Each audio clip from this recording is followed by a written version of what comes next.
Today's video, we're looking at the Balaur Arms. It's about 12th century arming sword. This would be a Templar sword, not uncommon to a knight. This is about as long as you're going to see for a single edge blade. For those of you who've watched our reviews before, you're just familiar with swords and history in general, think more like a St. Maurice sword. So a very, very powerful cutting blade, really big, powerful sweeping cuts. Obviously, you could also be using this on horseback, which if you were a knight, you were probably at least had a horse that you were fighting on at some point in your life. So we'll take a look at some specs on this one, up close looks in the scabbard and out of the scabbard. The cut testing I already did. Something that I really like just off the bat is the notched handle, which you'll see in the up close. So let's get to the video. All right, taking a look at the overall length of this blade, if we draw it out of the light brown wood cord leather wrap scabbard, this one is a 36 1/4 inch blade, so pretty much a beast.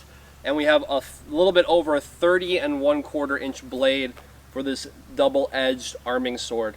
Like I said before, we're looking more around 12th century for this one. So big sweeping cuts, not uncommon for a knight to be carrying something like this. Again, if you've seen like the St. Maurice swords that we've done in the past, the Pika has them, Windlass has them, and Albion also makes them as well. I think Arms and Armor makes one as well, but don't quote me on that. This blade, we got a really sweet crossguard, similar to a Hungarian arming sword. I mean, it's an arming sword, so it's going to have similar attributes to it, but a wide crossguard to protect the hand.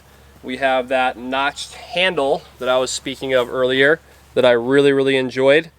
So having the notches on it really helped with the grip. So you can hold this obviously more so in just a standard grip. You could play with a fencing grip. This thing's pretty heavy though. Looking at the pommel, this one's peened. We have a peened disc pommel with a cutout in the actual middle. So this drops a little bit. You can see it, whoop, drops a little bit. Just little circles on it. We'll get more of that in the up closes of it. 5160 high carbon steel for this Balaur Arms 12th century longsword. Super good, pretty heavy, but a big chopper. So I did a couple different cuts with it. I did some reverse cuts with it, some uppercuts with it, and it stayed in the hand really well. All right, weight on this one, I said it's heavy. How heavy is it? 2 pounds, 2.9 ounces for this one, and not hard at all to move with a single hand. Like I said before, this is basically as long as you're going to get on a single-handed sword. You could even, I mean, if you were to replace this handle out with a longsword handle with a longer tang, of course, this could honestly even be a longsword blade, or even a hand and a half rather. So more of a hand and a half sword, or just a really large single-hand sword, which it is. So really big sweeping cuts. The precision on the thrust is really easy to control with the grip of the handle. This is a wood handle with a leather wrap grip with these notches that are cut out in it.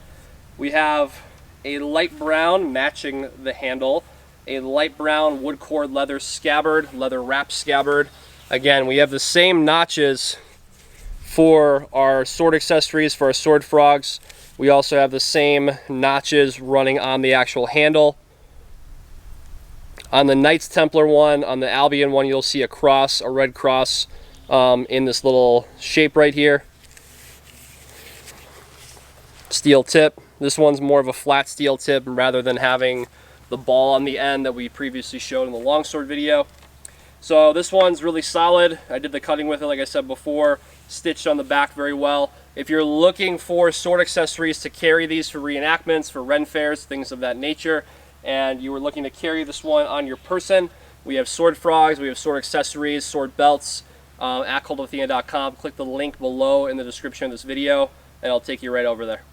All right, we've talked about it briefly. Now we'll do some up-close looks in the scabbard and out of the scabbard. I'll throw this in the sunlight so you can see more detail, and then we'll pan to the cut testing. Speaking of, these all come up so that they're intended to obviously help with the grip. I would imagine if you had a leather glove on as well, that would even make the grip even better, and then the thing is just not coming out of your hand. We have the rain chap, this leather chap right here. The stitching on it actually complements the stitching on the back of the scabbard, so I'm sure that was intentionally done. Got the peened pommel. Boom. Very smooth on that one too, to mention. But handle's awesome. The handle's probably my favorite part, honestly. The notches as well. These are also for the sword accessories, for sword frogs, sword hangers. light brown leather running all the way down, steel tip. Again, the steel tip. This one's more flat. It's shiny. We flip this back around. We flip this back around. There's the back of it. Stitches going all the way down it until the blunted steel tip.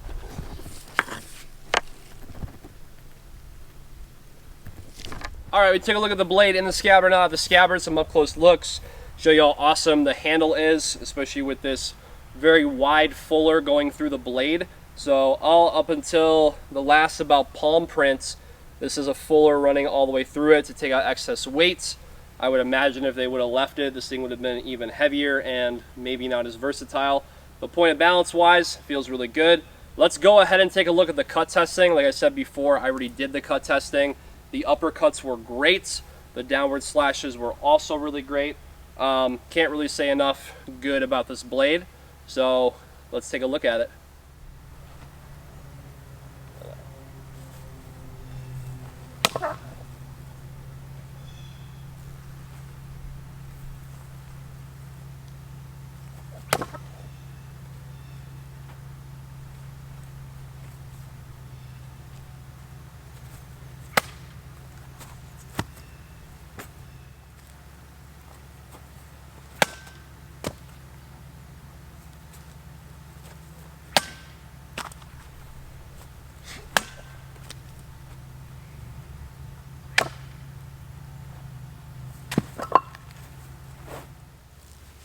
Alright, so there you have it for the Balaur Arms 12th Century Arming Sword.